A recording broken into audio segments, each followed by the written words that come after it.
Hi friends, again it's time to talk to you, to get in touch with you with another topic. This is Dr. Rani and you're watching my channel Wellness with Dr. Rani, and my today's topic is a very common problem और उसके लिए मुझे बहुत लोगों ने बोला भी कि मैं इसको कवर करूं. ये मेरे एजेंडा में था भी, लेकिन अब मैं इसको थोड़ी प्रायोरिटी देकर पहले करने जा रही हूं. और आज का मेरा जो टॉपिक है वो है हाइपोथायरॉयडिज्म. जैसे मैंने बोला कि बहुत लोगों ने मुझे बोला है, उसी से पता चलता है कि it is a very common problem. और अगर मैं कहूँ ना कि it's mostly prevalent in women, I don't know as compare to man, कि एवरी फिफ्थ वुमेन अपनी लाइफ के किसी ना किसी स्टेज ऑफ लाइफ पे हाइपोथायरॉयडिज्म एक्सपीरियंस करती है. तो ये कुछ गलत नहीं होगा. It is so common.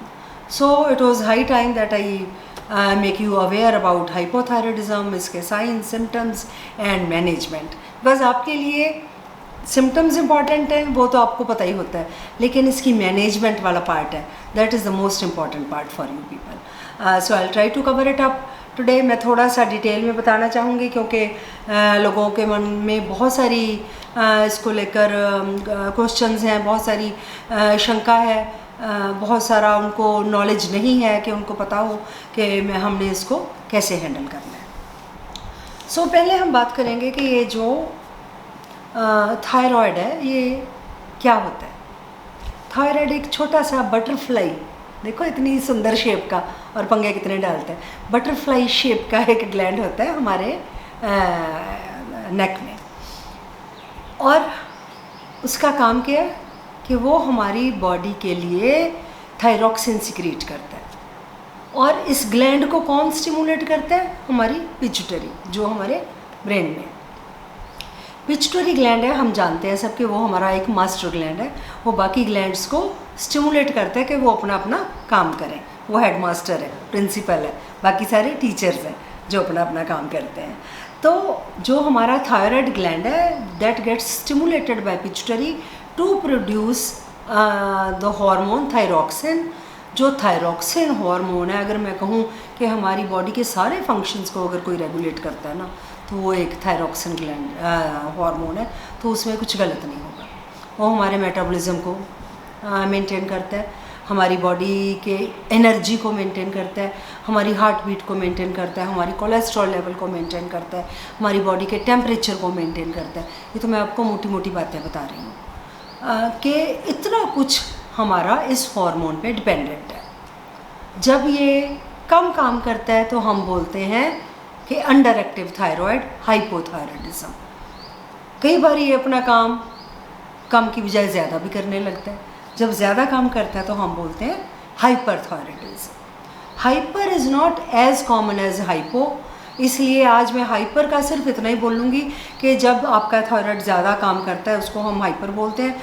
उसके दो मेन सिम्टम्स जैसे बोलते हैं कि आपका मेटाबॉलिज्म फास्ट हो जाता है, आपका वेट लॉस होता है, और आप जब ऐसे हाथ पकड़ते हो तो इसमें ट्रेमर्स होते हैं. ट्रेमर्स, आपकी हार्ट बीट तेज़ होती है इसमें. लेकिन ये कॉमन नहीं है, इसलिए इसकी बात मैं आज डिटेल में नहीं करूँगी. It will be totally demand based. If you people feel कि I should talk about that also, I will definitely do that. लेकिन आज हम हाइपो की बात कर रहे हैं. तो जब ये थायराइड ग्लैंड कम काम करने लगता है फॉर एनी रीज़न्स की मैं अभी बात करूँगी, तो हमारा जो थायरॉक्सिन हार्मोन का लेवल डाउन चला जाता है और हमें बहुत सारे सिम्टम्स आ जाते हैं जिनको मैं आपको अभी डिटेल में बताऊंगी. जब हम इसकी बात करते हैं कि कॉज ये होता क्यों है, मानकर चला जाता है कि ये हमारी एक ऑटो इम्यून डिजीज़ के कैटेगरी में आता है. अब आप बोलोगे कि ऑटो इम्यून डिजीज़ क्या होती है. ऑटो मीन्स सेल्फ, ऑटो पे लग जाती है कोई चीज़. हम बोलते हैं ना कि ऑटो कट है, ऑटो पे लगा के पेट्रोल भर दीजिए, ये कर दीजिए. ऑटो मीन्स जो अपने आप होता है. हमारी बॉडी का जो मैकेनिज़्म है वो कहता है कि जब बाहर से हमारे अंदर कोई इन्फेक्शन जाती है, वो हमारे सेल्स को इन्वेड करती है इन्फेक्शन, तो हमारी बॉडी के सेल्स उसके साथ फाइट करते हैं. कई बार हमारी बॉडी है ना, जैसे हमारा माइंड कन्फ्यूज़ हो जाता है तो हमारी पूरी बॉडी भी कन्फ्यूज़ हो जाती है. वो अपने हेल्दी सेल्स को अपना एनिमी सेल्स समझ के उन्हीं को अटैक कर देती है। जब हमारी बॉडी अपने हेल्दी सेल्स को अटैक करती है और उन्हीं के साथ लड़ाई करना शुरू कर देती है, तो हमारी कोई ना कोई बॉडी में डिजीज़ आ जाती है। तो ये जो अपने आप होने वाली ऐसी डिजीज़ है, वो सारी एक कैटेगरी है, उनको हम बोलते हैं ऑटो इम्यून डिजीज़। वैसे ये जो हाइपोथायराइडिज्म है, ये भी हम यही सोचते हैं कि ये एक ऑटो इम्यून डिजीज़ है। सो कारणों में सबसे बड़ा कि ये ऑटो इम्यून है। दूसरा कारण, अगर आपकी फैमिली हिस्ट्री है, किसी को पहले आपकी फैमिली में है मदर या फादर की साइड से, तो चांसेस है कि आपको ये विरासत में भी मिलेगा। तीसरा, अगर आप कोई स्पेसिफिक किसी चीज़ की कोई मेडिकेशन ले रहे हो, वो मेडिकेशन का साइड इफ़ेक्ट होकर भी आपको हाइपोथायराइडिज्म हो सकता है। वो तो जब भी आपको अगर कोई ऐसी प्रॉब्लम है, जब आप ऐसी मेडिकेशन में हो, तो आपके डॉक्टर उसको रेगुलेट करते हैं और उनका फ़र्ज़ बनता है कि वो उसको उसकी जो लेवल्स हैं देखते रहें और आपको बताते रहें।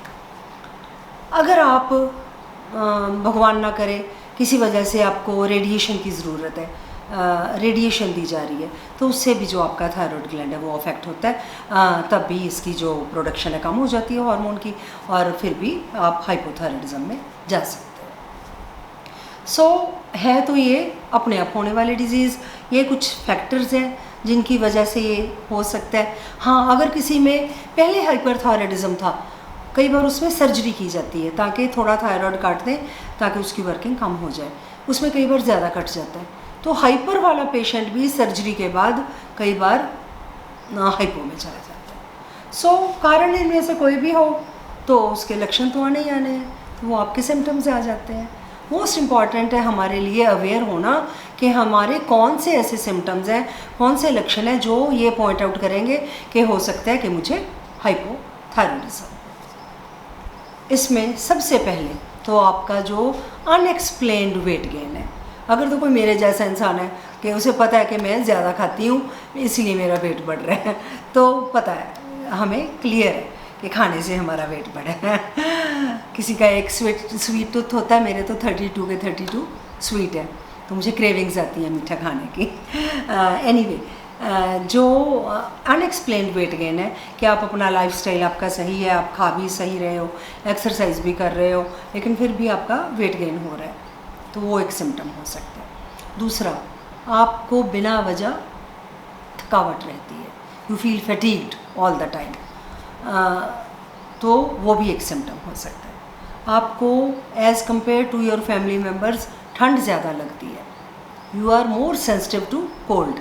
एसी चला होता है, बाकी सब आराम से बैठे हैं, आपको लगता है कि ठंडा है तो आप उठकर अपना शॉल या स्टोल ले लेते हो, तो ये भी एक सिम्टम हो सकता है। होता ही है mostly cold sensitivity to cold.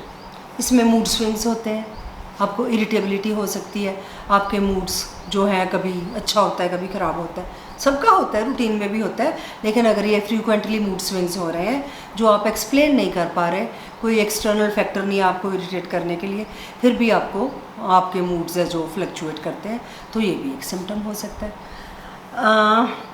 आपकी स्किन इसमें रफ़ हो जाती है, ड्राई हो जाती है, उसकी जो टेक्सचर है वो ड्राई टेक्सचर हो जाता है।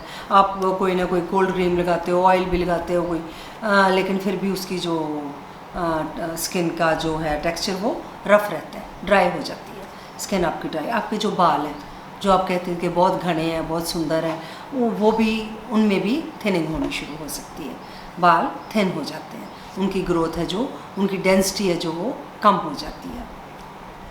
आपके मसल्स में पेन हो सकती है, आपके जॉइंट्स में पेन हो सकती है। फिर जो एक मोस्ट इम्पॉर्टेंट है वो आपके पीरियड्स। आपके जो पीरियड्स हैं वो स्कैंटी हो सकते हैं, डिलेड हो सकते हैं, इरेगुलर हो सकते हैं, और आगे जाकर अगर जब शादी के बाद आपको इनफर्टिलिटी की भी प्रॉब्लम आ सकती है। इनफर्टिलिटी मीन्स कि you are unable to conceive, आप कंसीव करना चाह रहे हो लेकिन कंसीव नहीं कर पा रहे, तो भी आपका ध्यान जाना चाहिए कि it might be because of my hypothyroidism. आपका फेस है जो थोड़ा पफी रहेगा क्योंकि इसमें वाटर रिटेंशन होती है। आपकी आंखों के नीचे, बूढ़ों को तो वैसे ही हो जाते हैं, बैग्स बन जाते हैं, लेकिन अगर आपका फेस पफी हो गया, थोड़ा आपको लगता है आपके हाथ थोड़े आगे को मोटे हो गए हैं, तो आपको शक जाना चाहिए कि ये मेरे थायराइड की वजह से हो सकते हैं। अगर ये सारे सिम्टम्स हैं, हो सकता है हाँ आपको कॉन्स्टिपेशन भी रह सकती है।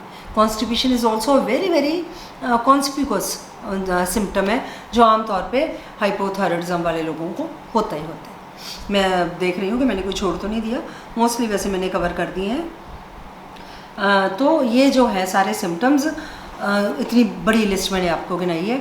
आप प्लीज़ अवेयर रहें कि अगर इनमें से 2-3 सिम्टम्स आपके हैं, स्पेशली आपका वेट गेन है, आपकी पफीनेस है फेस पे, आपको कॉन्स्टिपेशन है, आपकी थिनिंग ऑफ हेयर है, और आपका मेंस्ट्रुअल इरेगुलर है, आपके मूड स्विंग्स हैं, आपको सेंसिटिविटी टू कोल्ड है, आपकी जो हार्ट बीट है वो स्लो है, आपका कोलेस्ट्रॉल अगर हाई है, ये सारे मैंने देखो कोशिश की है कि दोबारा एक बार गिन दूँ, तो आपको लगना चाहिए कि इट इज़ हाई टाइम कि मैं अपना थायराइड चेक करूँ। फिर आप डॉक्टर के पास जाते हो।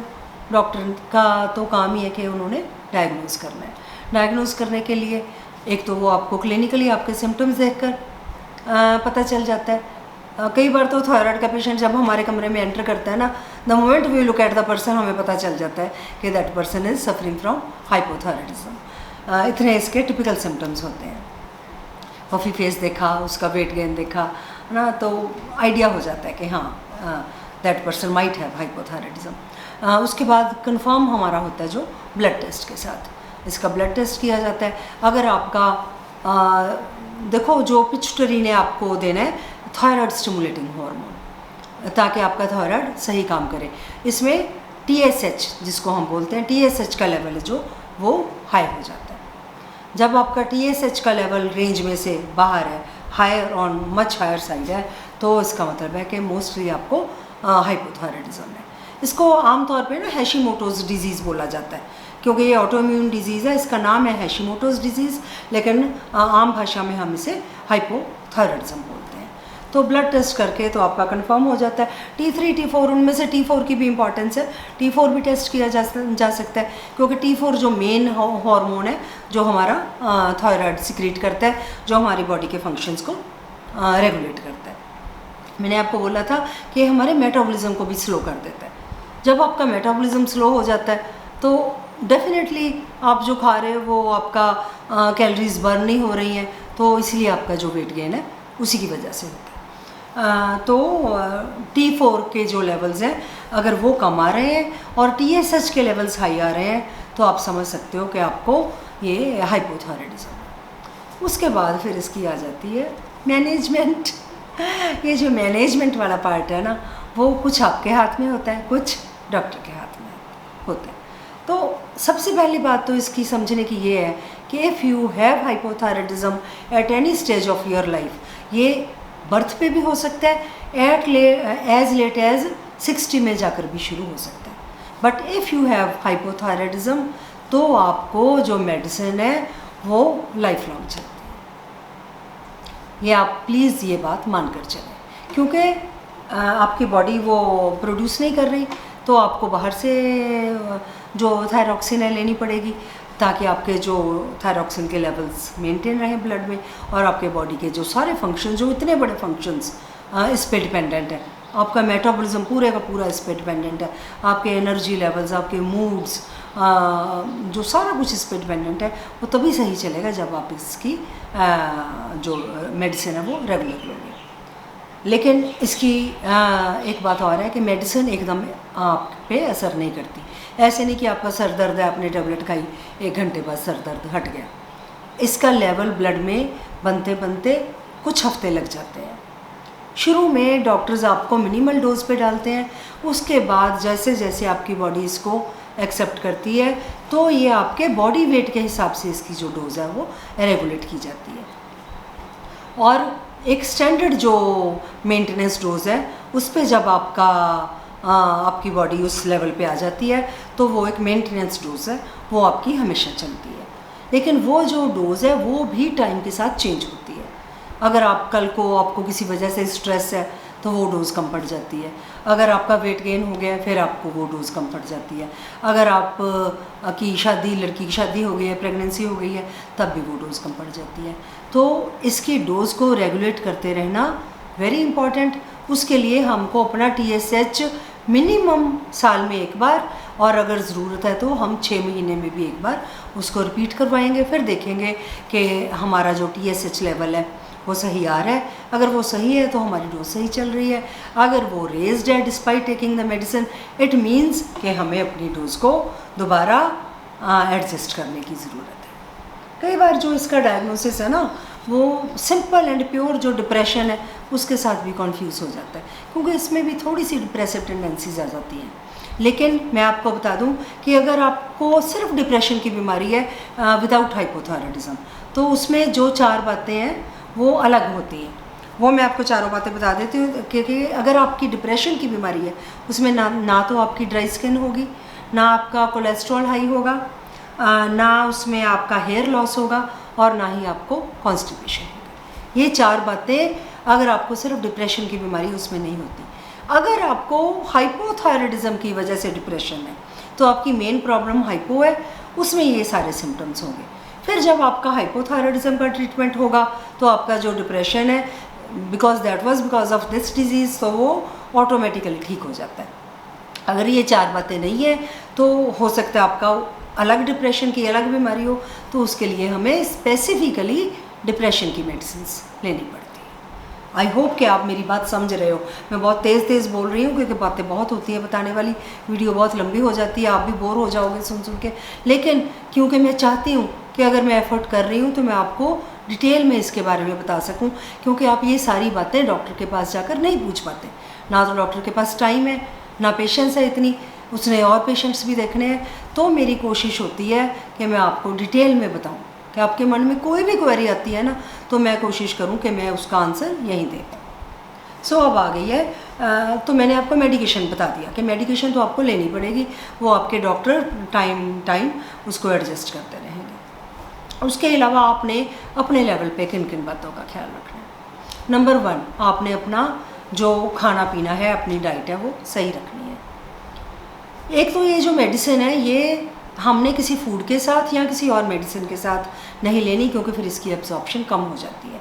इसीलिए जब भी आपको ये थायरॉक्सिन की जाती है प्रिस्क्राइब, तो इसके बारे में ये बोला जाता है कि आप इसको एम्प्टी स्टमक सुबह उठ के ले लो, ताकि ये और किसी मेडिसिन के साथ रिएक्ट भी ना करे, और आपने तब कुछ खाया भी नहीं होता, आपका एम्प्टी स्टमक है, तो इसका जो इफ़ेक्ट है वो मैक्सिमम आता है। So make it a habit के सुबह उठते ही आप अपनी जो टैबलेट है वो अपने सराहने रखो, और पानी का ग्लास पास पड़ा होता है, सुबह उठते ही आप ये टैबलेट खा लो फॉर इट्स मैक्सिमम इफ़ेक्ट। दूसरा, आपने अपनी फूड में किन बातों का ख्याल रखना है। ये जो सोया प्रोडक्ट्स हैं वो इसकी एफिकेसी में इंटरफियर करते हैं, तो हमने सोया प्रोडक्ट्स अवॉइड करने हैं। जैसे टोफू, सोया से जो भी बनता है, सोया बीन्स है, सोया सॉस है, टोफू है, जो भी सोया मिल्क है, आप उन चीज़ों को काइंडली थोड़ा अवॉइड करें।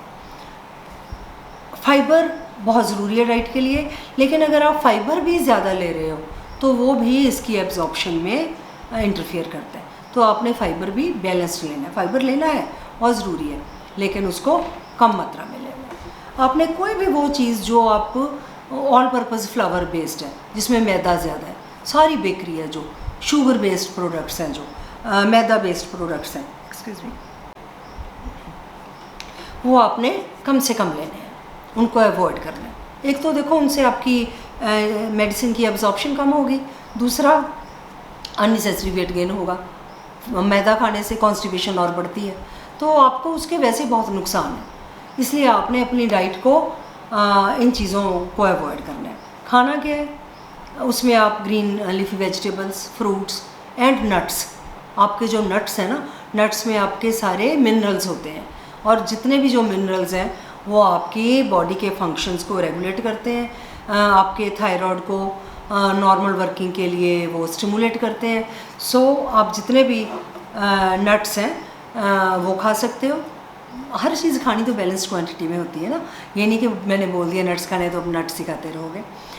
आपने कोशिश करनी है कि आपकी फूड में fruits, veggies, balanced fibre and nuts की मात्रा as compare to other things ज़्यादा, तो आपका जो ये है थायराइड वो आपको तंग नहीं करेगा। सो ये जो कई बार थायराइड होता है, ये बाकी डिजीज़ेस के साथ एसोसिएटेड भी होता है। आपको कोई इंटेस्टाइनल डिजीज़, सीलिएक डिजीज़ बोलते हैं, उसमें आपको ग्लूटन सूट नहीं करता, वो भी हो सकती है। आपको ये रूमेटॉइड आर्थराइटिस अगर डायबिटीज़ है या आपको पिट्यूटरी की या एड्रीनल ग्लैंड की कोई प्रॉब्लम है तो हाइपोथायराइडिज्म कई बार उनके साथ भी एसोसिएटेड होता है। लेकिन that is not your worry, वो आपके डॉक्टर ने देखना है कि मुझे अगर मेरे पास हाइपोथायराइडिज्म का पेशेंट आया तो मैंने उसके और कौन कौन से फंक्शंस हैं जो टेस्ट करवाने हैं और कौन कौन सी ऑर्गन्स हैं उनकी वर्किंग देखनी है। That is for your doctor to decide. इसके लिए जो बेस्ट डॉक्टर्स होते हैं वो एंडोक्राइनोलॉजिस्ट होते हैं। तो आपने हमेशा आपके अपने एरिया के आसपास के एंडोक्राइनोलॉजिस्ट को कंसल्ट करना है। फिजिशियन भी आपकी कर सकते हैं, आपको ऐसी बात नहीं है, लेकिन better to consult an endocrinologist. और आपने अपना फॉलोअप जो है टाइम टाइम पे करवाते रहना है ताकि आपको इसकी रीडिंग पता हो। आपको इसकी नॉर्मल रीडिंग पता होना चाहिए कि इतनी होनी चाहिए, ताकि जब भी आप ब्लड टेस्ट कराते हो आपको खुद अपनी रिपोर्ट देखकर पता चल जाना चाहिए कि मेरा जो थायराइड है वो सही काम कर रहा है। अगर आपको इसके साथ एसोसिएटेड सिम्टम्स में आपके मूड स्विंग्स है, एंग्जाइटी है या डिप्रेशन है तो आप उसके लिए काउंसलिंग ले सकते हो।